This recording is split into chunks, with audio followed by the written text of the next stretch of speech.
Pat Williams from CyberClutch, your marketing management team, and today is my very first video interview. And I've got a guest that I love and I'm very comfortable with, so she has agreed to allow me to make her my very first test case scenario. Her name is Patty Buccellato.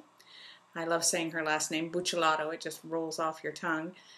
She is a certified image consultant. She owns a company called Refined Images. RefinedImages.net is the address.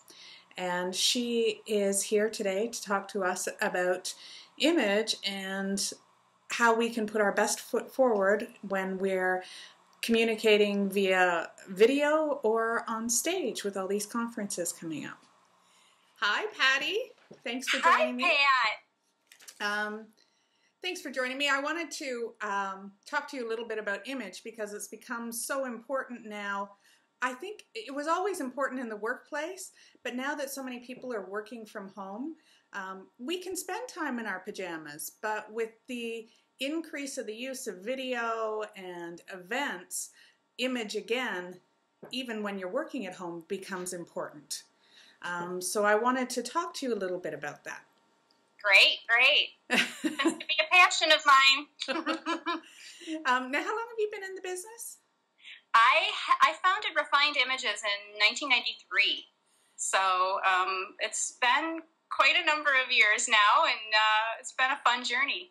And just give me a quick overview of the type of services that you offer as far as, because I know you do individual image consulting, but you also do corporate image consulting, perhaps with groups, and you speak as well. Exactly. So there's two sides to the business, and one is doing, just as you said, corporate training, working with employee groups and how they can best present themselves professionally in the workplace. And that's whether that's a traditional, more formal environment. Some of my clients are in the fields of professional firms, finance, law, still have that formal environment. And of course, everybody else is on the casual page. And how do we manage professionalism in that environment? And then the other piece of my work is with my private clients, regardless whatever walk of life they're coming from, how to build the visual presence that suits their goals and their lifestyle. That sounds wonderful because, you know, I came to see you and we initially connected because I'd gained some weight and I couldn't figure out what looked good on me anymore because nothing looked good on me. So it was great to have your input and your feedback and some direction. And look, I even bought the necklace. Yep. Oh, your advice. Thank you. I love it. But I wanted to, I just recently was watching some videos that were offered via a website called businessgrowthsummit.com and they're putting up a lot of different videos, business advice, and one of the first ones that came out was Guy Kawasaki, and he was it was a video of him doing a presentation in regards to his book Enchantment, and in it he talks about dressing for a tie, and that doesn't mean a tie, it means dressing to be equal to. He's saying if you underdress, especially when you're speaking to an audience, you're not respecting the audience. You're saying, you know, you're not important enough for me to, you know, put on a nice suit for you. If you overdress, you're stating that you are better than the audience. Or it could be, you know, a meeting. It could apply to any case. And I was just wondering how you feel. I remember in the past hearing that you should always dress up when you do these sorts of things. So where do you stand on that? I stand somewhere in the middle, in that I do coach my clients, to particularly those in serving professions, to dress one level up. So it's serving professions. What do you mean by serving professions? For instance, if I provide a service, if I'm calling on a potential client, I'm making a business pitch, or I'm making a presentation, I want to, and I do appreciate the dressing equal in many environments. There's a lot of validity to that, and in others, when we are showing, here's what I would like to do for you. Here's how I can better than all the rest, service you. There's an element of showing the degree of respect and reverence for the business at hand when we do dress that one level up.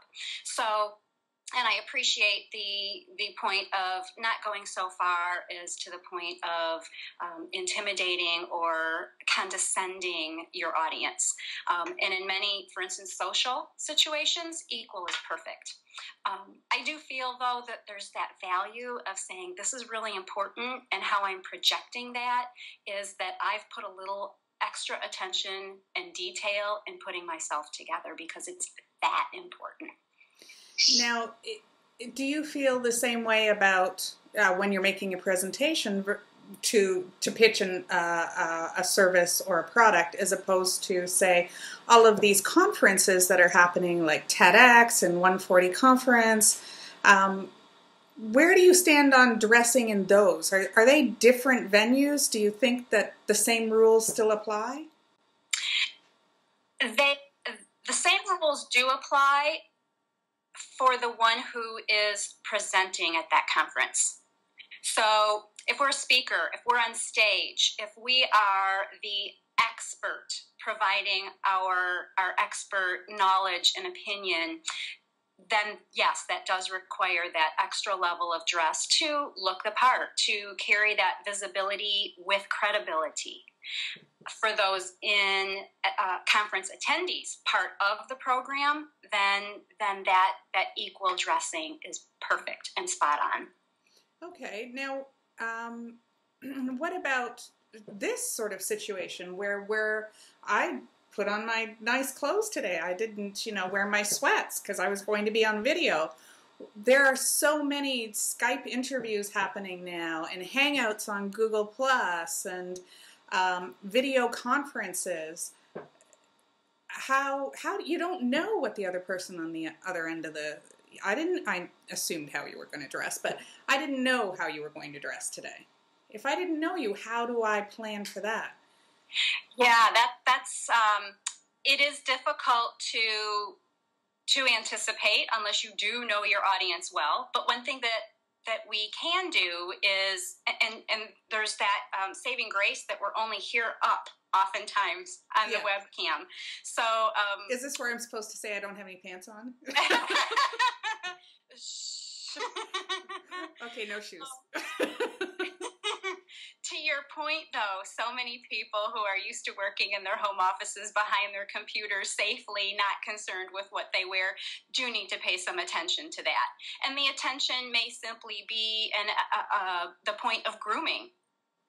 Let's make sure that there's none of the blueberries from the morning breakfast in the teeth, and hair is groomed, and for women there's makeup and just that full package. And the reason I say for women makeup, there is statistically women who wear makeup out-earn those who do not. So it's a point that comes up often in my business, that a woman will say, well, wait a minute, why should I have to wear makeup? Well, you don't. It's a choice, but I do like to point out it does bear on economics often.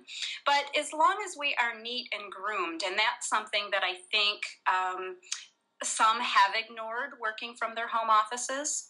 And so it's what do we see in that window on the screen? What is presented? And very important to pay a little extra attention there. Actually, for the women, I have to ask another question. And the second part of this question, I guess, is also for the men. I remember attending a TV taping for a talk show in Toronto many, many years ago. And it was surprising because the talk show host, I think her name was Dina Petty, came out, and she had tons of makeup on, tons of makeup. And her clothes looked like they were falling off her body. In video, the makeup doesn't show up as much. And do you still look 10, 20, 50 pounds heavier on video or on TV. Does it apply to video? Do we need to address that when dressing? So that's a really good question, because it does matter what kind of a camera we're in front of. Oh, okay. Someone who is going to be on television, high definition TV has changed that game dramatically, because now every little fine detail is visible. Every blemish, every pore, it's all exposed. So there's a different type of makeup application that's required, and it does on some occasions take a lighter hand, and it means avoiding anything with an iridescence or a sheen or anything that would reflect the extra lighting that occurs on a television set, for instance. In front of a webcam, on the other hand, we don't have that same level of lighting. So a heavier hand would be in order, and we can take on a little extra makeup to maintain a level of contrast. So that's important, as well as considering what's in the background. You've got some great stuff in your background. And it's a different color than I am, so that I don't fade into my wall. See, I want to fade into my chair. No, you don't. No, you don't. I want to see the gorgeous face I'm talking to. See, now I'm totally sidetracked. You've complimented me. Thank you.